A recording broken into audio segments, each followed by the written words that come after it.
The survival western genre of films embodies the spirit of the American frontier, often accentuating the harshness and isolation of wilderness and setting the action in desolate landscapes. Since the late 19th century, most Americans resided in cities, yet the rugged frontier remains an icon of the American culture. The frontier inspired American independence and has symbolized opportunities to generations of Americans.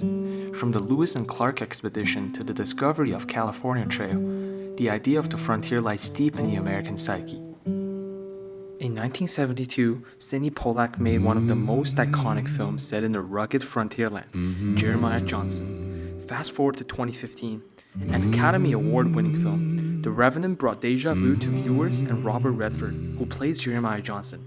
As he said, "I wanted to make a film about what it was like to be in the wilderness and fend for yourself." The Revenant seems very familiar and reminiscent. Despite being 43 years apart, the spirit of determination and struggle on the frontier is prominent in both films. Given their relations to past and current issues, historical context is fundamental to both films.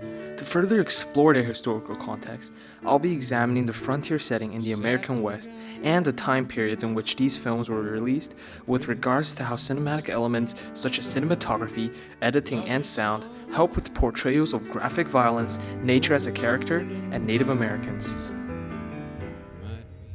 The violence in The Revenant is accentuated through Inarritu's signature cinematic style, uninterrupted life, or no cuts.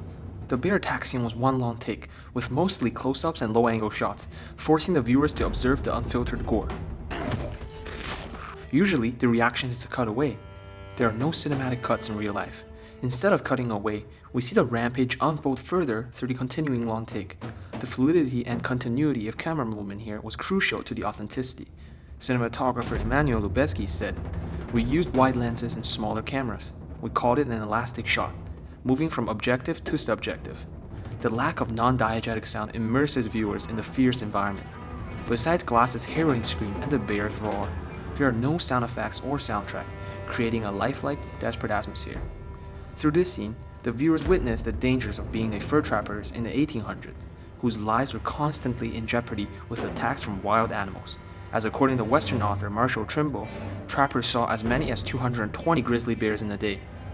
By letting the brutality of the wild naturally unfold, Inarritu depicts the perilous lifestyle in the American frontier with utmost authenticity. While we often assume new films have faster-paced edits, the wolf attack scene in Jeremiah Johnson defied that convention. A sequence of just over a minute, it has 60 cuts accompanied by close-ups and handheld shots, accentuating the chaos and the violent energy of this scene. As film critic Bharadwaj Rangan said, "It's like abstract art, leaving the viewers in shock with the brisk edits as we see the blur of a wolf leaping across the screen." Later, close-ups and still shots focused on Johnson, his gun, and the horse's eye immerse us in the intensity during the moment. The constant zoom in the close-ups and rapid cuts between Johnson and the horse's eye also creates a sense of anticipation and tension. These close-up shots are prominent characteristics of 1970s Western films, a notable example being Sergio Leone's The Good, the Bad, and the Ugly, where there are many juxtapositions of extreme close-ups. Contrasting cinematic styles depicting violence in both films are also results of directors catering to audiences from respective time periods. Inarritu was able to deliver authenticity in the bear attack scene thanks to the advanced animatronics technology, and many contemporary audiences expect to see CGI in large-scale productions. While Pollack did not have access to the same technology, he was able to utilize practical effects and cinematic styles favored in the 1900s Western films to achieve scenes with intensity that was contrasting to The Revenant but impactful nonetheless. Regardless of how graphic violence is portrayed, both films are successful in depicting the dangerous old American frontier with authenticity through varying shot sizes, unique camera movements, and contrasting yet compelling styles of editing.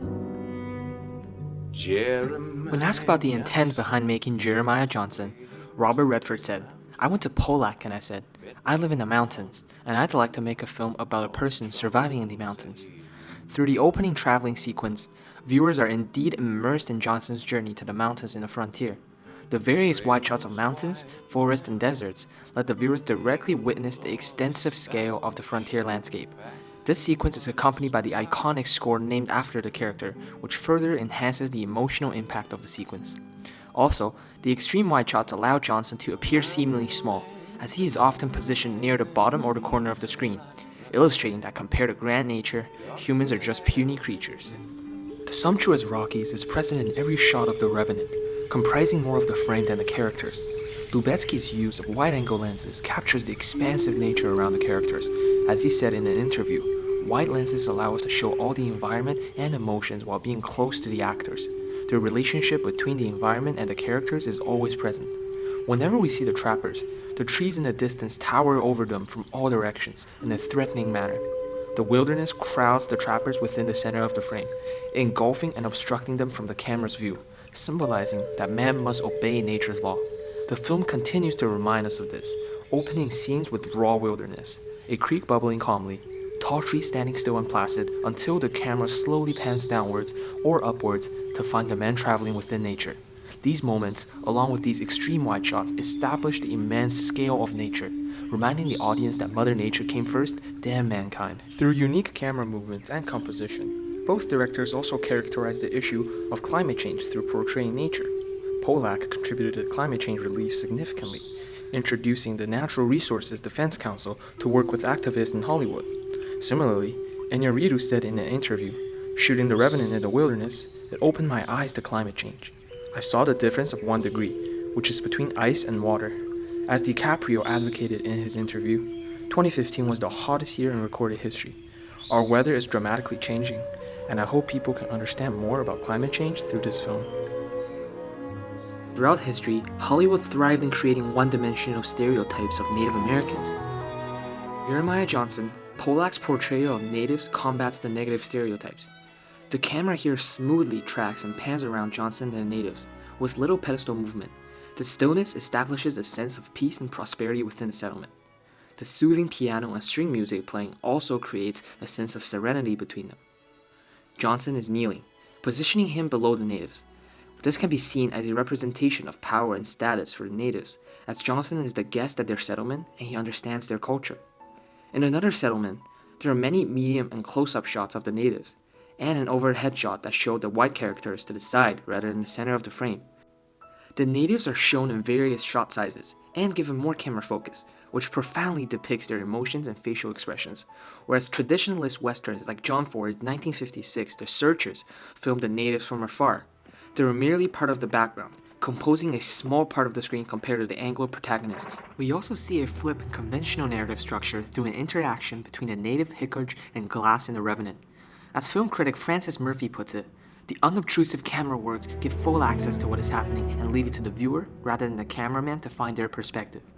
This is indeed the case here, as the camera tilts up slowly from an extreme low-angle close-up of Glass and gradually transitions to a close-up of Hickory. A signature shot style of Iñárritu's, this shot contrasts Glass's vulnerability as he shivers and suffers on the ground with the dominant and collected posture of Hickory as he stands tall and solemn. With the elaborate use of camera angle and movement that profoundly depicts character and emotions, the viewers almost sense that Hickory is one of the protagonists. Also, the simple yet dramatic soundtrack emphasizes the moment of emotional intensity, which furthers this effect. Indigenous people have been heavily exploited for centuries. When President Andrew Jackson signed the Indian Removal Act in 1830, it legally authorized the removal of natives east of the Mississippi River. Even with the recent approval of the United Nations Declaration on the Rights of Indigenous People, more than 1 in 3 Indigenous women are raped during their lifetimes. By providing a status to the natives through unconventional camera movement, shot types, and sound, both directors debunk the negative stereotypes and raise awareness for Indigenous issues. As DiCaprio acknowledged, "It is time that we recognize your history and that we protect your indigenous lands from corporate interests and people that are out there to exploit them. It is time that we heard your voice and protected this planet for future generations." Both of these films depict the old American frontier with noteworthy authenticity. And within this historical context, more subtle issues of climate change and Indigenous reconciliation are brought to greater attention. Cinematography, editing, and sound are responsible for communicating this collection of ideas. The eye-catching shots that make up these two masterpieces are as meaningful and powerful as they are impressive. And no doubt, they further establish Pollack and Iñárritu as two of the greatest visionary directors in their times. As film critic Brian Tallarico said, "Great films have the power to convey the unimaginable." Indeed, these films have done just that.